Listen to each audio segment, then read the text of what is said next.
Aujourd'hui, entrer dans un concessionnaire est si solitaire que l'écho de vos pas est la seule chose qui résonne plus fort que les offres désespérées. Ces parcs, remplis de métal étincelant, sont en réalité des cimetières d'inventaire que personne ne veut toucher, même avec une réduction. La confiance s'est évaporée, et aujourd'hui, nous révélons les 15 modèles qui rouillent sous le soleil. Restez jusqu'à la fin, car les 3 dernières voitures de la liste cachent des défauts qui ruineront votre compte bancaire. Commençons. Numéro 15. Nissan Titan. La Nissan Titan est l'exemple parfait de la façon dont une marque peut laisser mourir un produit par pure négligence stratégique. En 2026, tomber sur une Titan neuve sur le lot d'un concessionnaire est comme voir un dinosaure attendre l'impact de la météorite. Nissan a annoncé sa désactivation officielle, et à partir de ce moment précis, la valeur de revente de ces unités s'est effondrée dans l'abîme. Personne en son bon sens ne veut acheter un pick-up pleine grandeur qui n'a plus d'avenir dans la gamme de la marque. Mais le problème n'est pas seulement sa mort commerciale, mais aussi la mauvaise réputation qu'elle a accumulée ces dernières années.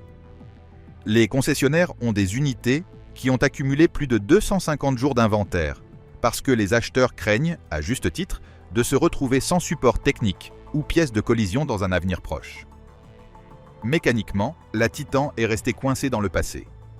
Alors que la concurrence est passée à des moteurs turbocompressés plus efficaces et à des systèmes hybrides sophistiqués, la Titan a continué à miser sur un moteur V8 de 5,6 litres qui consomme comme si nous étions en 1990. Mais ce qui a réellement tué la Titan sur les parcs de vente, ce sont ses pannes électriques récurrentes. Les modules de contrôle de carrosserie tombent en panne à des niveaux alarmants, provoquant l'allumage spontané des lumières, le gel permanent du système d'infodivertissement ou l'activation du freinage d'urgence sans aucun obstacle devant. Imaginez essayer de vendre un pick-up de 60 000 $ qui freine tout seul sur l'autoroute pendant un essai routier. C'est un cauchemar logistique. Les vendeurs sont désespérés, offrant des garanties prolongées gratuites et des plans d'entretien que personne n'accepte parce que la réputation de la Titan comme achat risqué et obsolète est déjà gravée dans la pierre. C'est un véhicule né pour concurrencer le Ford F-150 et qui est devenu un obstacle que les concessionnaires doivent cacher à l'arrière de leur lot pour ne pas effrayer les clients à la recherche d'une Altima ou d'un Rogue. Numéro 14. Ram 1500. Classique carrosserie DS. C'est presque un affront à l'intelligence du consommateur qu'en plein 2026, Stellantis tente encore de vendre la Ram 1500 classique avec la carrosserie connue en interne sous le nom de DS. Nous parlons d'une plateforme dont les racines remontent à 2009, c'est-à-dire un design vieux de 17 ans qui se vend toujours comme neuf. Les concessionnaires sont inondés de ces camionnettes, car Stellantis les a produites en masse en pensant que le prix bas suffirait à attirer les flottes de travail. Mais ils se sont profondément trompés. Le marché du travail exige désormais efficacité et sécurité. 2 choses que la Ram classique ne peut tout simplement pas offrir selon les normes actuelles. La fatigue des matériaux dans ces unités neuves est un sujet constant de discussion dans les forums techniques. En utilisant des outils et des moules de production exploités pendant près de 2 décennies, les tolérances d'ajustement sont épouvantables. On voit des écarts dans les panneaux de carrosserie où un doigt entier peut passer, et des bruits structurels qui ne devraient pas exister dans un véhicule à 0 km. Mais ce qui fait vraiment fuir les clients, c'est l'obsolescence technique de ces composants internes. Le système électrique de ces unités souffre d'une corrosion prématurée des connecteurs, provoquant des pannes du système d'allumage et du contrôle de traction. De plus, le moteur Pentastar 6 cylindres de ces configurations anciennes présente des problèmes constants avec les culbuteurs, un défaut que la marque n'a jamais complètement corrigé et que les acheteurs connaissent parfaitement. Les concessionnaires ont des rangées entières de ces camionnettes blanches de base que personne ne veut, même avec d'énormes remises, car les gens préfèrent une camionnette d'occasion de 3 ans avec une meilleure technologie qu'une Ram neuve qui donne l'impression d'un voyage dans le temps vers une époque d'ingénierie inférieure. C'est l'inventaire le plus difficile à écouler car il n'a pas de niche claire. Trop vieux pour l'acheteur moderne et trop cher pour celui qui cherche quelque chose de vraiment basique. Numéro 13. Jeep Grand Wagoneer. Si vous voulez voir l'échec de l'ambition transformée en objet de luxe, il suffit de regarder la Jeep Grand Wagoneer. Jeep a tenté de jouer dans la Ligue des Grands, voulant concurrencer directement la Cadillac Escalade et la Range Rover. Mais le résultat a été un désastre de proportions épiques pour les concessionnaires. ces camionnettes à plus de 100 000 $ sont de véritables aimants à poussière dans les vitrines. Le problème fondamental de la Grand Wagoneer est qu'elle offre une expérience de luxe sur le papier, mais une fiabilité de jouet en plastique dans la réalité. Les concessionnaires font face à un nombre absurde de retours pour défauts massifs. Le système électrique ne peut tout simplement pas gérer la charge des nombreux écrans intérieurs, provoquant redémarrage constant et erreurs de communication avec le moteur. Mais c'est le moindre des problèmes comparé à la suspension pneumatique. Des centaines de cas ont été signalés où les camionnettes neuves se retrouvent inclinées d'un côté parce que les coussins d'air perdent de la pression ou que les capteurs de nivellement tombent en panne. Les acheteurs de luxe sont exigeants et ne pardonnent pas qu'un véhicule de 110 000 $ passe 2 semaines à l'atelier en attendant une pièce provenant d'Italie ou du Mexique. De plus, la consommation de carburant est tout simplement obscène, même pour les standards des grands pick-up.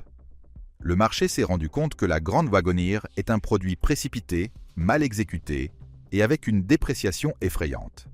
Les concessionnaires sont tellement désespérés qu'ils enlèvent les logos Jeep dans leur publicité pour essayer de donner une image de marque indépendante, mais le public n'est pas dupe. Ils savent que sous ce cuir fin se cache une ingénierie de Stellantis peu fiable. Avoir une Grand Wagoneer en stock, c'est comme avoir une ancre attachée au cou du concessionnaire. Chaque jour qui passe fait perdre des milliers de dollars en valeur et personne ne veut être le courageux qui ramène à la maison un véhicule qui promet du statut mais ne livre que des visites constantes au service technique. Numéro 12. Dodge Hornet.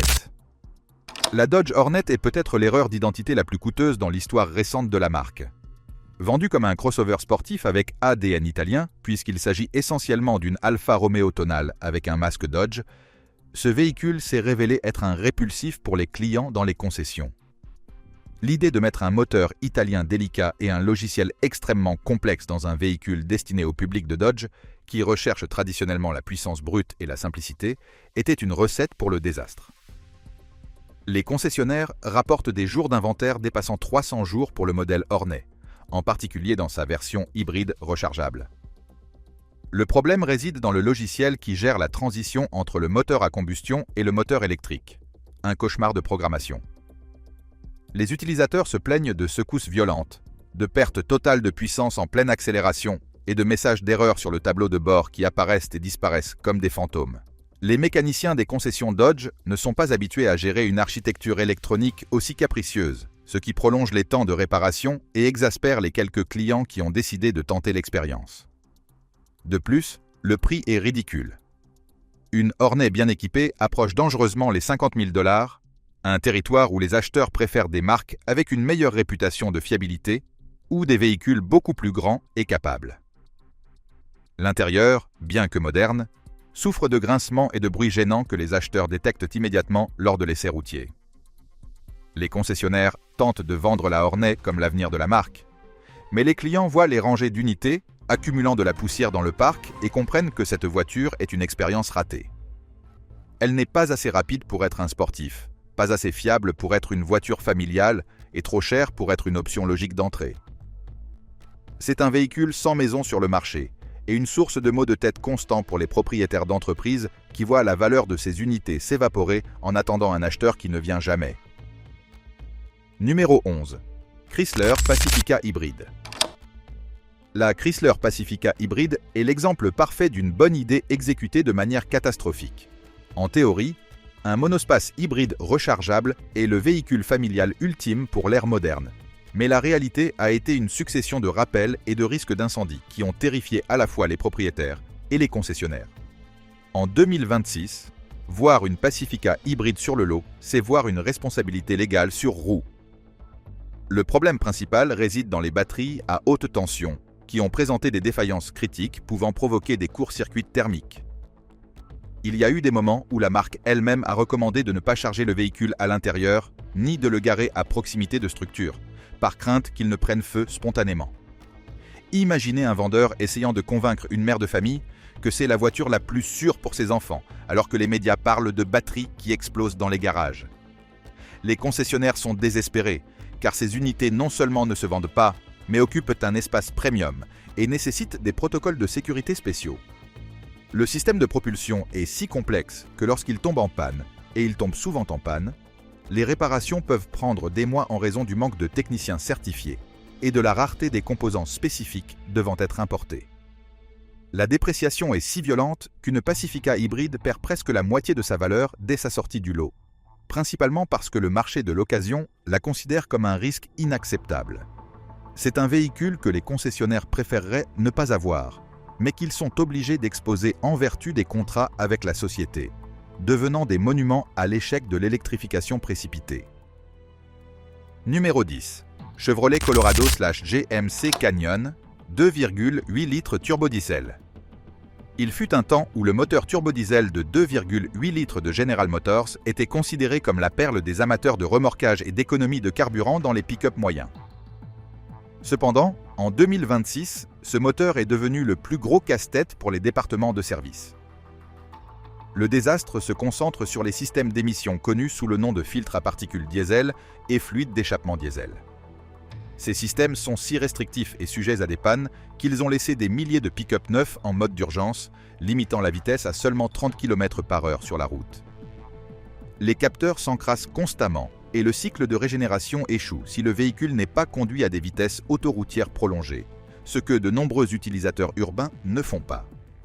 L'entretien de ces systèmes est prohibitif. Le remplacement du système de post-traitement des gaz d'échappement peut facilement coûter plus de 5 000 $, et cela se produit souvent juste après l'expiration de la garantie limitée. Les concessionnaires ont des unités de la Colorado et de la Canyon, avec ce moteur qui accumule la poussière depuis des mois, parce que les acheteurs de pick-up moyens ont entendu les histoires d'horreur concernant les factures de réparation. De plus, la complexité de ce moteur nécessite une huile spécifique et des filtres coûteux qui augmentent le coût opérationnel quotidien à des niveaux annulant toute économie de carburant. C'est un moteur conçu pour respecter des normes d'émission extrêmement strictes, mais qui a sacrifié la fiabilité dans le processus. Aujourd'hui, les clients préfèrent les versions essence avec moteur turbo, laissant les variantes diesel comme des boulets dans l'inventaire que les concessionnaires doivent liquider à prix bradé, perdant de l'argent à chaque transaction juste pour s'en débarrasser. Numéro 9. RAM. 2500 de moteur, émis 6,4 litres. Le RAM 2500 avec le moteur, émis de 6,4 litres devrait être la reine du travail lourd. Mais en 2026, elle lutte contre une réputation entachée par des défauts de conception que la marque refuse de reconnaître complètement. Le fameux phénomène connu sous le nom de « tic du émis » est devenu une malédiction pour les concessionnaires. Ce bruit métallique persistant est souvent le symptôme d'une défaillance imminente des culbuteurs et de l'arbre à cams. Le problème est amplifié par le système de gestion de déplacement multiple, conçu pour désactiver des cylindres et économiser du carburant.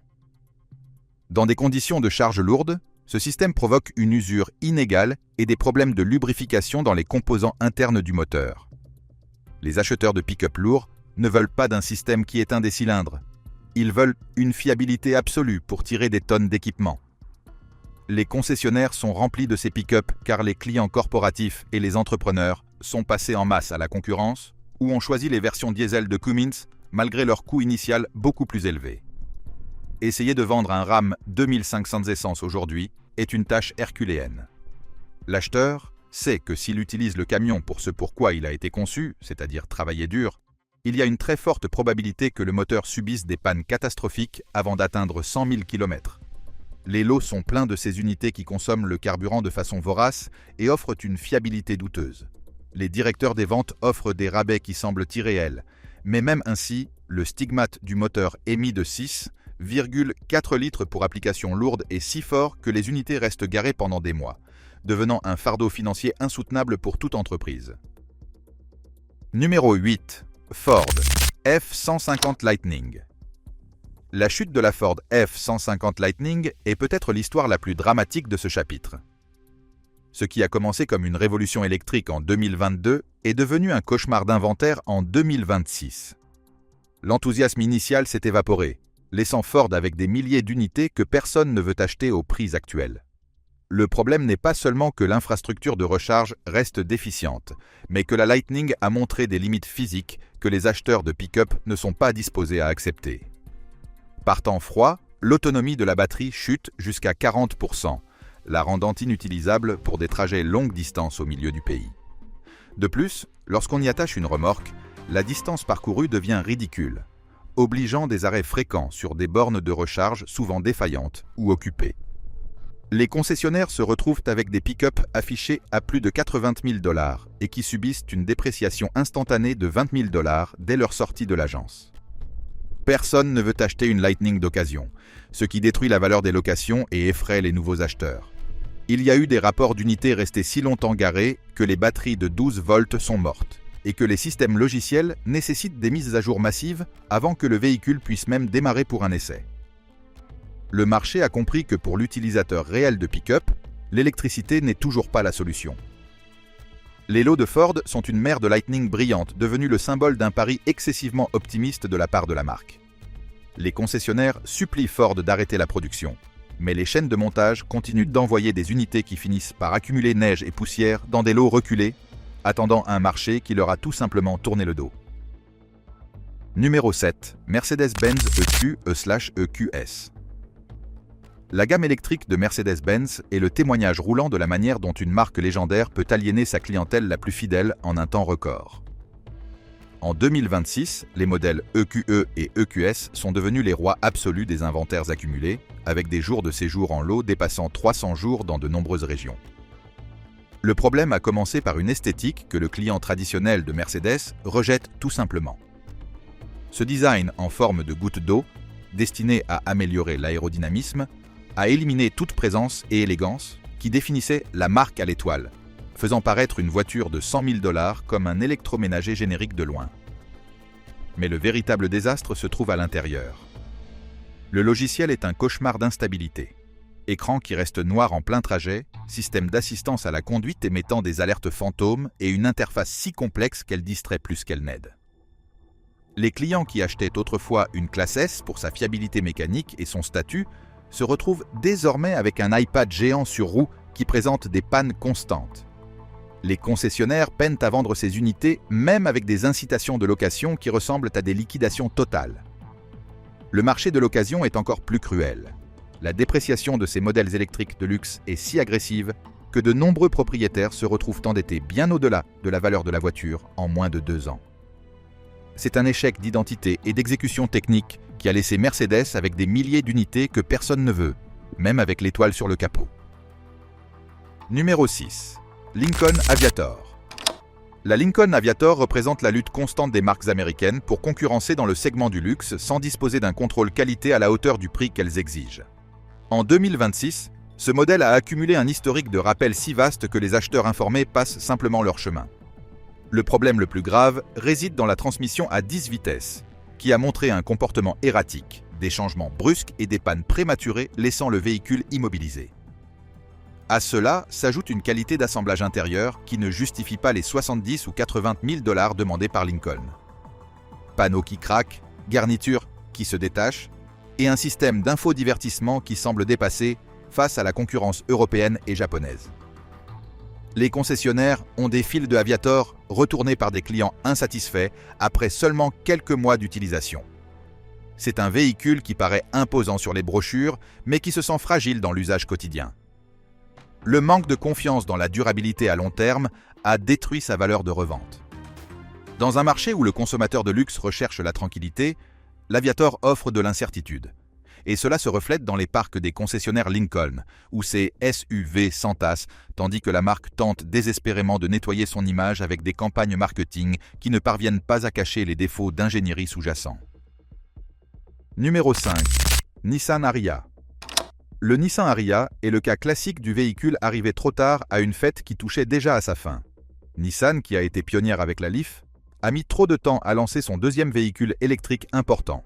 Et lorsque l'Ariya est enfin arrivé en masse chez les concessionnaires, le marché était déjà saturé et les problèmes d'approvisionnement avaient épuisé la patience des consommateurs.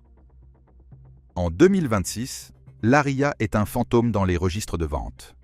Les concessionnaires sont si désespérés de déplacer l'inventaire qu'ils ont commencé à utiliser ces SUV comme véhicules de démonstration ou de courtoisie pour tout client de service, dans l'espoir que quelqu'un tombe amoureux de la conduite électrique et décide d'acheter. Cependant, les vrais acheteurs se font rares. Le prix est trop élevé pour ce qu'il offre, surtout lorsqu'on le compare aux alternatives disposant d'une meilleure infrastructure de recharge et d'un logiciel plus avancé. De plus, l'Ariya a souffert de pannes étranges dans le système de gestion thermique de la batterie, ce qui limite la vitesse de charge rapide dans des conditions autres que parfaites. Les vendeurs rapportent qu'il est très difficile de conclure une vente lorsque le client compare les spécifications de l'Ariya avec des modèles de marque plus récentes, offrant plus d'autonomie et de technologie pour le même prix. Le résultat est un véhicule bloqué, un bijou technologique que personne n'a demandé et qui languissait maintenant sous le soleil des parcs Nissan, attendant des réductions que la marque hésite à offrir, mais que le marché exige. Numéro 4. Maserati Grecale. S'il y a un nom qui évoque la passion, mais qui en 2026 inspire la terreur financière, c'est Maserati. La Grecale a été lancée comme la sauveuse de la marque, le modèle de volume qui inonderait les rues et sauverait les finances du Trident. La réalité a été un choc brutal contre le mur de la dépréciation. Une Maserati Grecale peut perdre jusqu'à 60% de sa valeur originale dès la première année. Ce n'est pas seulement une perte d'argent, c'est une hémorragie financière. Les acheteurs de luxe ont appris à leurs dépens que l'électronique de Maserati reste peu fiable, avec des défaillances des capteurs moteurs et des systèmes de confort qui cessent de fonctionner sans préavis. Les concessionnaires Maserati opèrent avec des marges négatives juste pour tenter de libérer de l'espace pour les modèles de l'année suivante. Le problème est que le client capable de dépenser 80 000 $ pour un petit SUV préfère la sécurité d'une Porsche Macan ou la technologie d'une BMW. La Grecale se trouve dans un entre-deux. Pas assez fiable pour un véhicule quotidien, pas assez spécial pour devenir un objet de collection. Voir une Grecale dans l'inventaire d'un concessionnaire d'occasion, c'est voir un avertissement de danger. Les évaluateurs offrent des prix insultants car ils savent que le véhicule passera des mois avant de trouver un acheteur suffisamment inconscient. C'est l'exemple ultime de la manière dont une marque peut détruire sa propre valeur en ne priorisant pas la qualité de fabrication sur le design italien. Numéro 3. Volkswagen ID.4. La Volkswagen ID.4 est née avec la promesse d'être la coccinelle de l'ère électrique, une voiture pour le peuple qui démocratiserait la mobilité sans émissions. Cependant, en 2026, elle est devenue le plus grand casse-tête pour les vendeurs de la marque allemande. Le problème principal qui a fait exploser les ventes est un système d'infodivertissement qui est, tout simplement, un désastre opérationnel. Les utilisateurs signalent des écrans qui se figent lors de l'utilisation de la navigation, des commandes tactiles non rétroéclairées impossibles à utiliser la nuit, et une lenteur de réponse digne d'une tablette d'il y a 15 ans. Mais ce n'est pas seulement le logiciel. La qualité des matériaux intérieurs a éloigné les fans les plus fidèles de Volkswagen. Habitués à des intérieurs solides et bien assemblés, les acheteurs se retrouvent maintenant avec des plastiques durs qui craquent et une sensation d'économie de coûts incompatibles avec le prix de 45 à 55 000 $. Les concessionnaires ont des centaines d'unités accumulant la poussière car le bouche à oreille a été dévastateur. La valeur de revente s'est effondrée car personne ne veut hériter d'un véhicule dont les problèmes électroniques sont si profonds que même les techniciens de la marque peinent à les diagnostiquer. Volkswagen a tenté de vendre une vision du futur, mais a livré un produit qui semble incomplet. Et le marché a réagi en laissant les clés suspendues sur les tableaux d'affichage des agences. Numéro 2. Land Rover Discovery. Le Land Rover Discovery occupe la deuxième place de cette liste pour une raison qui a poursuivi la marque pendant des décennies, mais qui en 2026 a atteint un point critique. Sa réputation légendaire de passer plus de temps sur une dépanneuse que sur la route. Ce véhicule est une œuvre maîtresse de l'ingénierie lorsqu'il fonctionne. Mais le problème est qu'il le fait rarement de manière impeccable pendant longtemps. Les pannes de la suspension pneumatique, les fuites d'huile complexes et une architecture électrique qui semble subir des courts-circuits rien qu'en regardant une flaque d'eau ont transformé le Discovery en cauchemar pour les services après-vente. Ce qui fait de ce modèle un roi de la poussière chez le concessionnaire, c'est que même les acheteurs de luxe les plus fortunés en ont assez des visites constantes à l'atelier. Les coûts de garantie sont si élevés qu'ils ruinent la rentabilité des concessionnaires, qui préfèrent parfois ne pas recevoir ces unités en échange par peur de ne jamais pouvoir les revendre. La dépréciation est si violente qu'acheter un Discovery neuf, c'est littéralement voir disparaître 30 000 $ dès que les pneus touchent le trottoir hors de l'agence. C'est un véhicule beau et capable, mais dans un monde où le temps est l'actif le plus précieux, personne ne veut le gaspiller à attendre que le mécanicien trouve le dernier capteur défaillant ayant mis le SUV en mode d'urgence. Numéro 1. Audi. À 6 éditions 2026. Nous arrivons à la première place, Et ici nous trouvons l'Audi A6 dans son édition de 2026, un véhicule qui représente la fin d'une ère de la manière la plus triste possible. L'A6 est l'exemple parfait d'une voiture sans identité, piégée dans un marché qui ne la reconnaît plus. Dans un monde où le consommateur ne cherche que des SUV imposants ou des véhicules électriques purs avec la technologie de pointe, la berline traditionnelle de luxe est orpheline. L'Audi A6 accumule la poussière en quantité record car personne ne sait exactement pour qui elle a été construite. Elle n'a pas l'excitation d'une sportive, pas la polyvalence d'un SUV et pas l'aura de nouveauté des modèles électriques de la marque elle-même. C'est une voiture du passé tentant de survivre dans un présent qui l'ignore. Les données d'inventaire sont terrifiantes. Certaines unités restent plus d'un an sans trouver d'acheteur. La dépréciation est la pire de tout le segment du luxe, perdant presque la moitié de sa valeur la première année simplement parce que le marché de l'occasion est inexistant pour ce modèle. Les concessionnaires offrent des remises allant jusqu'à 15 000 $, et pourtant les gens se dirigent directement vers les SUV Q7 ou Q8. L'Audi A6 est l'épitaphe d'une catégorie qui meurt. C'est une voiture excellente sur le plan mécanique, mais irrélevante dans son concept commercial. En acheter une aujourd'hui, c'est acquérir un billet direct pour une perte financière massive, en faisant le véhicule le plus difficile à vendre de toute l'industrie en 2026.